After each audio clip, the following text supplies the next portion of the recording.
Peradaban Islam di bawah naungan Khilafah telah memimpin dunia secara gemilang selama 13 abad. Belum pernah ada peradaban yang menyamainya.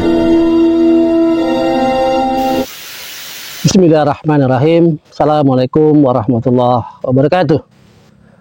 Alhamdulillah, alhamdulillahirrahmanirrahim. Wassalatu wassalamu ala asrafil anbiya'i wal mursalin wa ala alihi wa sahbihi ajma'in. Amma ba'. Jumpa lagi dalam Kultum Ramadan khusus ekonomi Islam hari yang ke-28.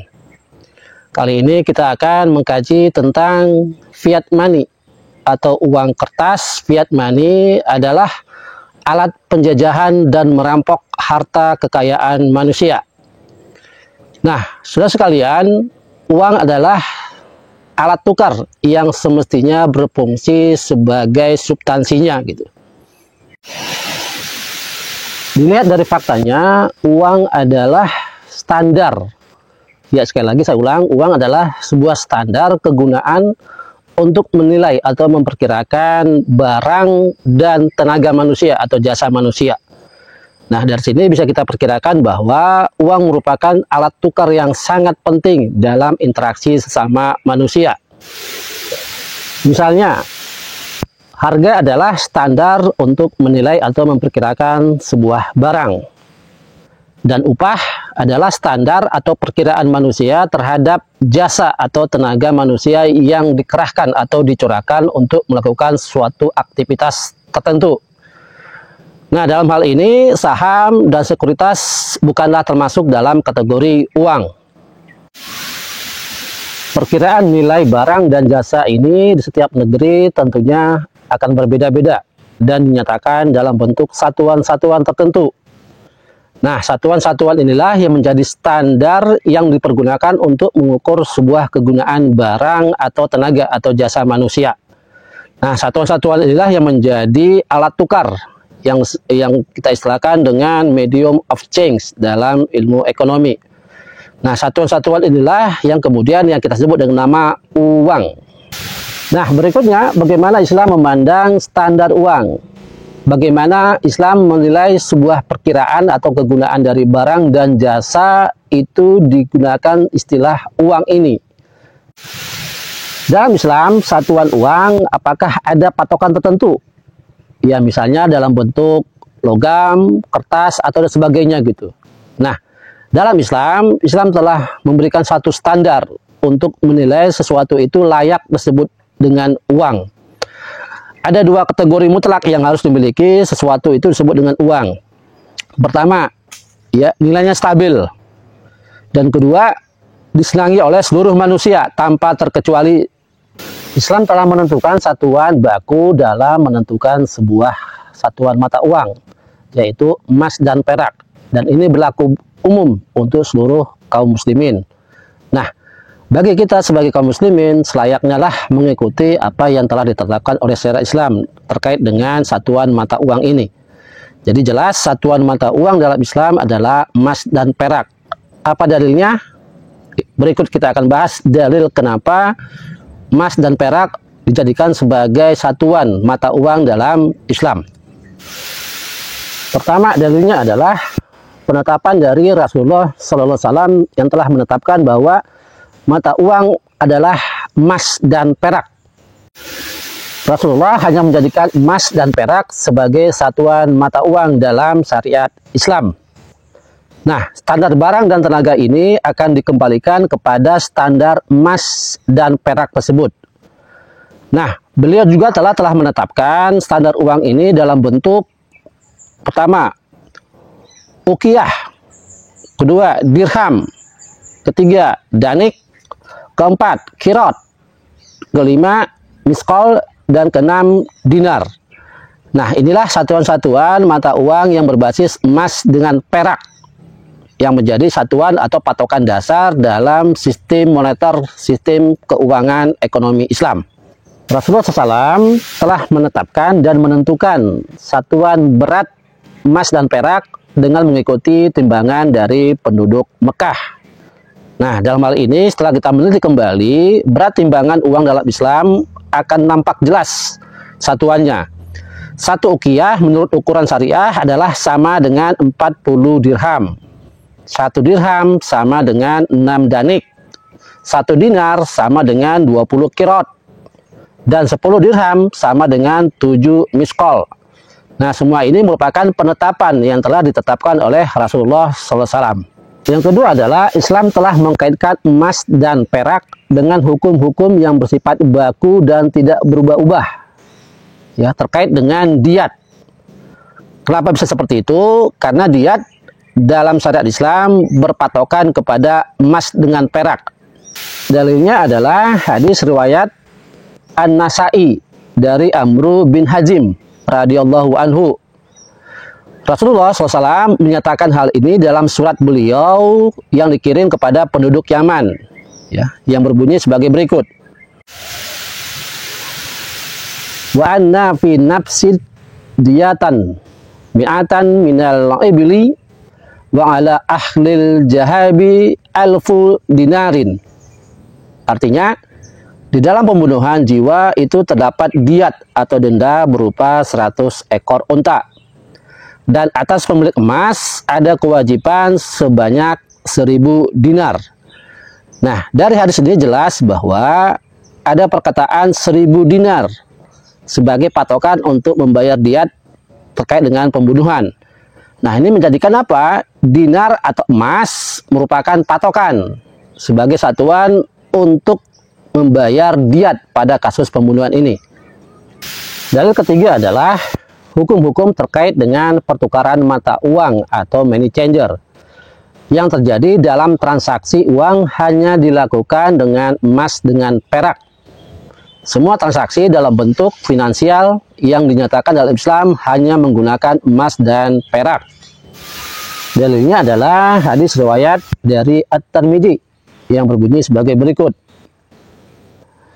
Bai'ud jahabi bil fiddati kaifa siktuhum biyadan biyadin. Artinya, juallah oleh kalian emas dengan perak sesuai dengan yang kalian kehendaki, asal secara tunai. Nah, ini menunjukkan apa, saudara sekalian? Atas dasar inilah uang dipandang sebagai sesuatu yang telah dijelaskan hukumnya oleh Islam dengan tegas. Uang bukanlah sesuatu yang termasuk dalam kategori hasil pendapat atau hasil dari musyawarah. Uang juga bukan sekedar sesuatu yang dituntut oleh kehidupan ekonomi atau kehidupan moneter. Akan tetapi, uang adalah dari segi kedudukannya sebagai satuan uang hakiki, juga dari segi jenisnya. Uang merupakan hasil ketetapan hukum syariah. Nah, setelah kita mengetahui status uang dalam syariat Islam, nah, kita kaitkan pembahasan berikutnya terkait dengan topik kultum kita hari ini, yaitu fiat money. Nah, pertanyaannya, apakah fiat money itu? Fiat money adalah uang dalam bentuk kertas. Yaitu, sekali lagi saya ulang, fiat money adalah uang dalam bentuk kertas, bukan dalam bentuk logam berupa emas atau perak. Fiat money adalah uang kertas yang tidak dapat ditukar dengan logam murni atau disebut dengan unconvertible paper money. Nah, uang inilah yang sejatinya disebut sebagai uang kertas atau paper money yang digunakan banyak hampir di semua negara di dunia ini gitu. Nah, uang ini ya, kenapa bisa berlaku? Karena ada kekuatan hukum ya yang dipaksakan oleh sebuah negara yang menetapkan uang tertentu dengan menggunakan uang kertas sebagai uang utama dalam pertukaran barang dan jasa di negeri masing-masing. Jadinya, fiat money adalah uang yang tidak bisa ditukarkan dengan emas atau perak dan tidak dijamin dengan emas atau perak. Nah, inilah yang disebut dengan uang kertas bank atau banknote yang sesungguhnya gitu.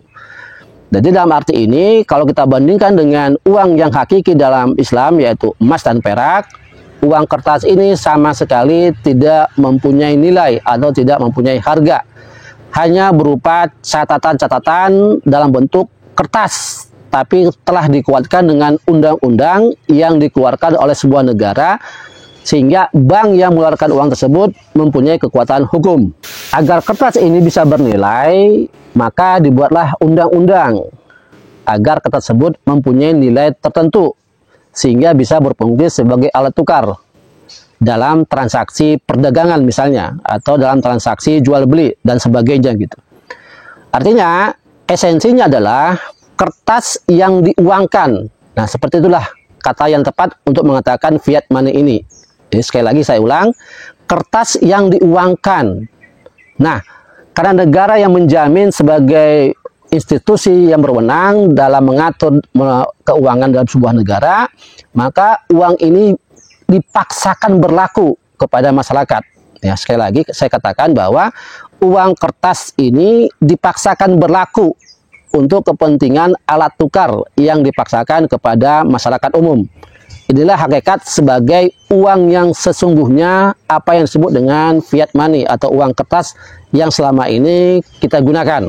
Lantas, apa hubungannya kaitannya fiat money ini sebagai alat penjajahan untuk merampok harta kekayaan manusia dimanapun dia berada, di belahan dunia manapun, di negara manapun gitu. Nah, untuk menjawab ini, kita kembali dalam flashback sejarah pada tahun 1944, ada namanya Bretton Woods Agreement, yaitu perjanjian Bretton Woods yang ditandatangani oleh 44 negara di dunia ini.